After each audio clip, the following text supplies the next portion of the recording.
Welcome to another edition of The Story Behind the Car. I'm with Jim, and this is his, well, I'll let Jim tell you the story. It's unique right off the bat. It's a 1997 Camaro Z4C Anniversary Edition. It was the Brickyard pace car in 1996. They brought it out very early to run at the the Brickyard 400. Okay. And what's the out of curiosity, what's the difference between the Brickyard 400 and the Indy 500? Well, the Indy 500 is for Indy cars, which is open wheel racing. Yes. And the Brickyard is for stock car, NASCAR racing. Okay. And so would this be a pace car for the Brickyard 400? Yes. Okay, so you have pace cars for both Indy 500 and the Brickyard. Yes, sir. And we shot your 93 Camaro pace car, and you also work at the Indianapolis Motor Speedway, correct? Correct. I work in the Indianapolis Motor Speedway in the pace car program. Okay. I help get the cars ready for the festivities for the Indy 500 and the Brickyard 400. Driver's introduction, military laps, drive vehicles around the track. I help with the decals on. I help put the license plates on, move vehicles around. Mainly Chevy the last 25 years. Yeah. They signed 5-year contracts to be the pace car at the Indy 500 in the Brickyard. And Jim, I'm going to just take a profile shot of your car while that car just pulled out. Otherwise, someone's going to pull in next to you. Okay. You can keep speaking. I'm sorry. Oh, yeah. So they have a 5-year contract to do the Brickyard and the Indy 500. The first Brickyard was '94, and the first Indy 500 was 1911. Since the Indy 500 has run much longer, they've had multiple different cars. They haven't always been Chevrolet. An example, 1921 was an HCS, which is initials for Stutz, Harry C. Stutz. Oh, okay. The Stutz Bearcat? Stutz Bearcat. He sold his company early in the 1900s with a caveat that he couldn't start another company with the name Stutz. Well, by 21, he decided he wanted to start another car company, but he couldn't use his last name, so he used his initials, Harry C. Stutz. So interesting. I did not know that one. Since 1933, if you win the Indy 500, you get a pace car as part of the prize package. Since 1994, if you win the Brickyard, you get a pace car as part of the prize package also. So Dale Jarrett got one of these. Okay. So just like this, Dale Jarrett got? Yes. Okay. Well, I'm going to go ahead and turn the camera on the car. Okay. And I'm assuming you bought it new. No, I did not. I found really? it about 3 or 4 years ago in Macon, Missouri. Okay. And bought it. I shouldn't assume. And you told me you have, between cars and trucks, pace cars. I have 6 Camaro pace cars and 2 pace trucks. Well, this is a beautiful example. Thank you. And can you tell us about the car? Well, like I said, it's a Z4C. It is an anniversary edition. The only way to get it is white with the orange stripes. You get the white seats, and then you get the logo stitched in the headrest of the front seats and the back seats. Okay. So it is an anniversary car. Z4C is the RPO code for the car. And I see it is a 6-speed manual. It currently has 50,000 miles on it, and it's completely stock. And did they come out with an automatic? Oh, yeah. Yeah. Yeah, they made more automatics. Yes. Actually, I did the research on this car. It was actually the first selling dealer was in Canada. This car was sent to Canada and sold to the first individual. So it's one of, I think it's 12 Canadian Z4C pace cars. Now I know that years ago I was in Canada, and they do things a little bit differently there as far as the manufacture of vehicles. They had a governor on it that would restrict how fast you could go. Does this have any special Canadian? Not really, because all Camaros are built in St. Therese, Quebec, Canada. Oh, really? Whether they be shipped to the United States, to Canada, overseas. Okay. So the only thing I did find that was different is the whole car has been undercoated. Okay. And I've never had a Camaro that's been undercoated before from the factory. But if you look underneath, yeah, it's got some kind of black rubberized coating front to back. Yeah. And I assume that's because being sent to Canada, they wanted to protect the undercarriage. Yes. Because I'm sure they drive it, they have a lot more snow than we get, and salt and whatever. Yes. Boy, the contrast with the black and the white really makes that interior pop. Yep. And Jim, what is your favorite feature of this car? The 6-speed manual. Yeah. All my other pace cars are automatics. Oh, okay. So this is the only manual transmission I have, and it's a whole lot of fun to drive. Yeah. Yeah, it makes it more enjoyable, doesn't it? Very much so. And can we see the engine? Sure, it's an LT1, it's stock. Okay.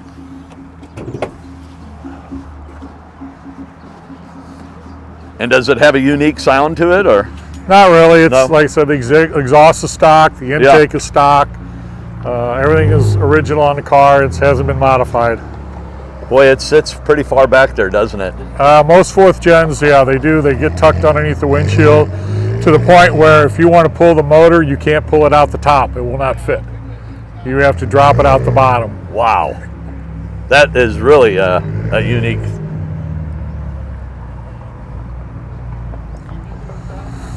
Yeah, the distance between the radiator and the front, holy cow. Yes. And it's all filled up with stuff. You see cars from the 50s, like a 55, 57 Chevy, you could get in there. There's a big air gap, Yeah. Pretty small battery though. Stock. Yeah. I mean, it's not the original battery, of course. Yes. It's been replaced. And so the person you bought it from, with the 6,000 miles on it, they bought it as a collector's item, and Not really. He just bought it to drive. yeah. He didn't know it was he knew it was an anniversary car, but he didn't know it was a Brickyard car.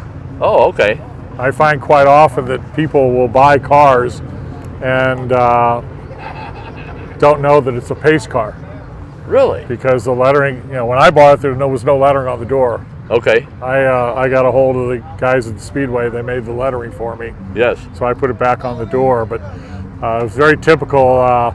See, they use these cars. They send them over, like for Indy, they'll have them for 2 months for free to use. So they'll have 1,500, 2,000 miles on them.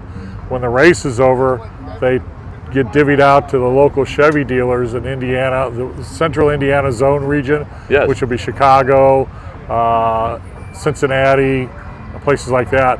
And when you've got 50 of these cars sitting around the region, sometimes they're kind of hard to get rid of. Yes. So somebody will come in and say, I'll buy that car, but Chevy's not paying me to advertise, so take that crap off the door. Kind of like this one next to this one. Yes. That's the same car, except it's a T-top. It's a Z4C anniversary car. Oh, and it has the same seats. It's got the same seats, same Yeah. interior, yeah.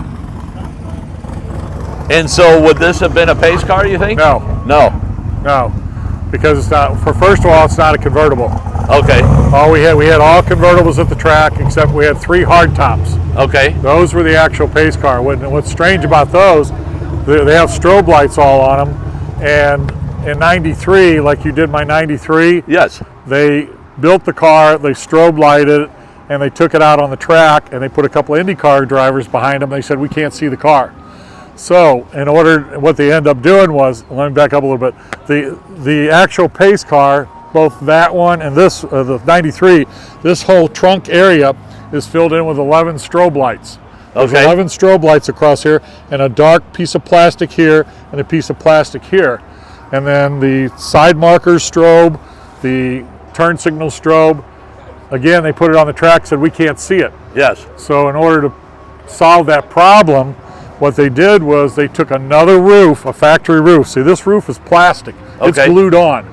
So they took another roof and they made a bubble up here and put 5 more strobe lights and glued it on top of the first roof. So if you see any of the actual pace cars, the Camaro, like a 4th gen Camaro, Yes. used at the Indy 500 Brickyard, it will have 2 roofs. It'll have the roof here and a roof on top with a bubble on the middle with 5 strobes. Wow. So naturally those cars are modified. Sometimes they're street legal, sometimes they're not. Sometimes they don't have VIN numbers, sometimes they have EX VIN numbers. Okay. So those usually don't get sold to the public. Yes. But when you have a festival car, this is what they use to drive people around, like drivers around the track, military, and it doesn't work real well with a hard top, so they use the convertibles. Yeah. And I remember when we shot your '93, you turned on your strobe lights for the video. Yeah. And the problem with video, it doesn't show the strobes as well. Every light all the LEDs flicker. So Yeah.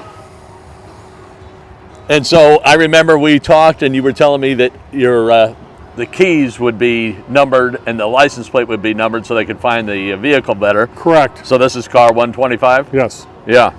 Yeah, when you got 50 cars all at the track, and they hand the, like I said, they hand the cars out to the mayor of Indianapolis, the police chief of Indianapolis, festival committee members, Speedway officials, USAC, whatever.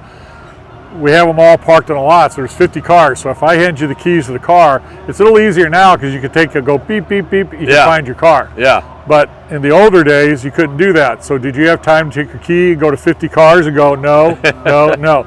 So you turn the keychain over and you find the number on the keychain, and it either matches that number on the plate, Yeah. or it matches the number on the windshield. Yeah, I saw that when I walked The number up. of the windshields. Yeah. Now, also in the older days, we used to put them on the back of the mirror. Okay. Like my 67, 69, there's a number on the back of the mirror. Yes. That way you can tell that these keys go with that car, that's your car. Yes. Wonderful. Well, anything else we should cover before we wrap things up, Jim? Nope, I think that's about it. Okay. Well, thank you so very much. And it was always a pleasure meeting you and talking cars with you. You too, sir.